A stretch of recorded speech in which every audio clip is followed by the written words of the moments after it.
The CEOs of Amazon, Apple, Facebook, and Google will answer questions from lawmakers on Capitol Hill today. Their testimonies are part of a congressional antitrust probe looking into whether the four tech giants are stifling competition in the tech industry. Let's bring in Roger Chang now to give us a preview of what we can expect from today's hearing.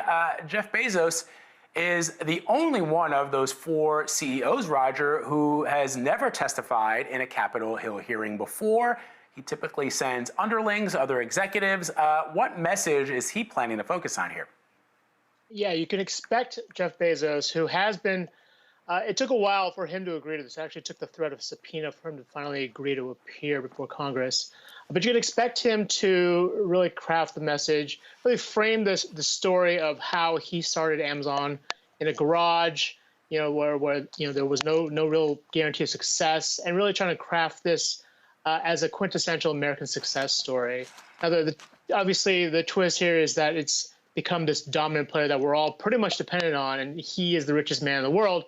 But you could expect for him to talk about that, as well as talk about job creation as a key issue. It's clearly something that's going to play to the lawmakers there. But I imagine he hasn't done a lot of press. He hasn't gone out in public to talk a lot, especially about Amazon. So it'll be interesting to see how he endures the questions and the grilling from these lawmakers. It's not something he's been pushed on a lot over the last few years.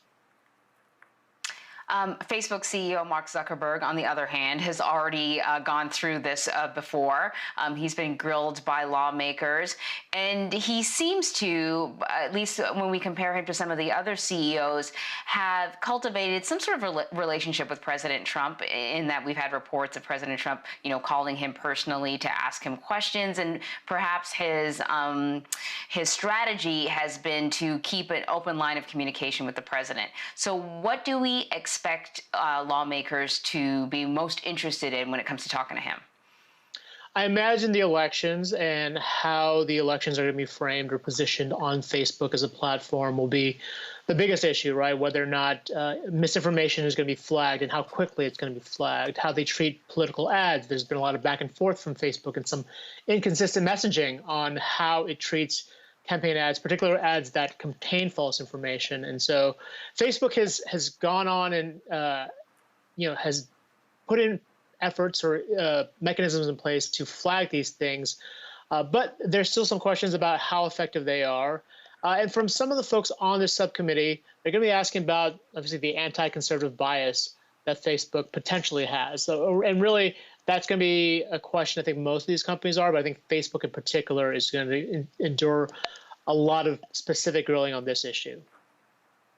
Mm-hmm. So, Roger, you recall that last year in March, Mark Zuckerberg wrote an op-ed for the Washington Post where he called for more regulation over the internet. But the question that I think I have, and I'm not somebody who covers the tech industry, but I am somebody who uses technology just like millions of other Americans and people around the world, is how much does he really want regulation? Because this backdoor communication channel that he has with Jared Kushner and President Trump, it is interesting to me that he meets, or at least has, a regular contact with Mr. Kushner and, by extension, the President of the United States. And so is it on one hand, to the public and as the face of the company, he is saying all the right things. I want to be regulated, or I think that the internet should be regulated. But behind the scenes, he really does not want the kind of regulation that lawmakers are looking for, which is, does Facebook, for one party or another, or for one group of people or another, have their finger on the scales in a way that tips the balance of the elections, and all elections, whether they are at the federal level or local level, in favor of one candidate or another?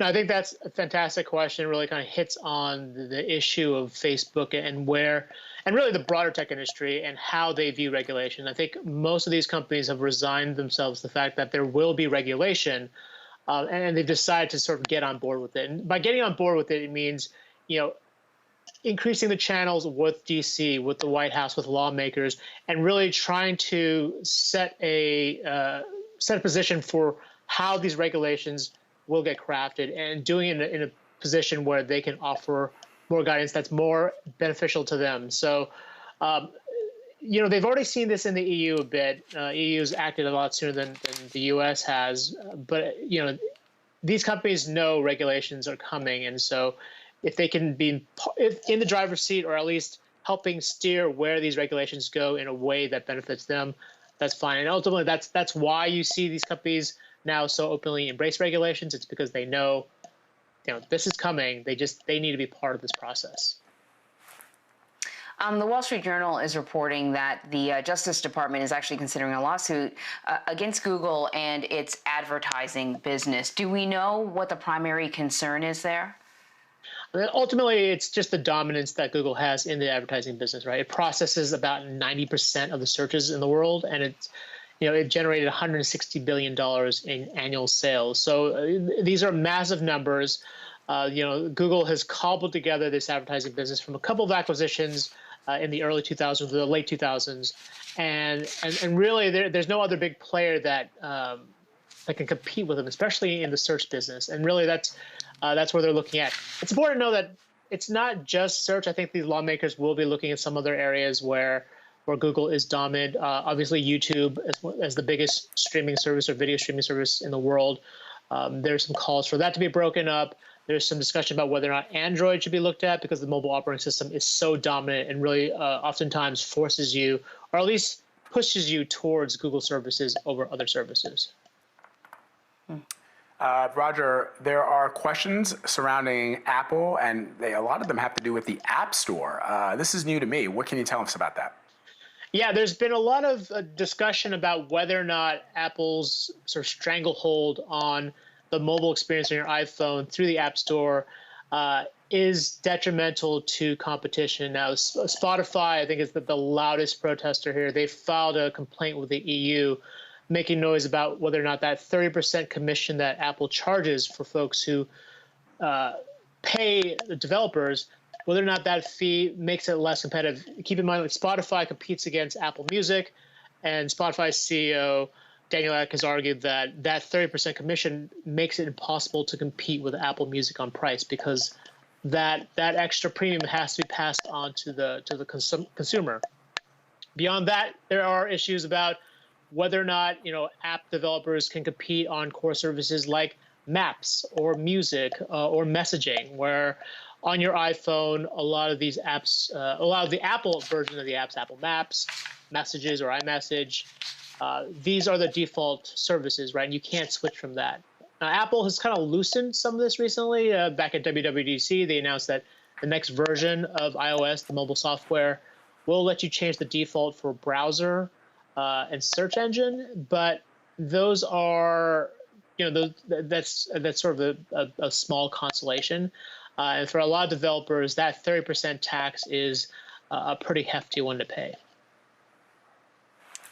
It should be really interesting. We're talking about 4 different companies that really provide radically different services, but have become so ingrained in the way that we live. And Google has become a verb. I mean, you Google something now. You don't just look it up. So it should be a fascinating hearing. Thank you so much. Thanks for having me.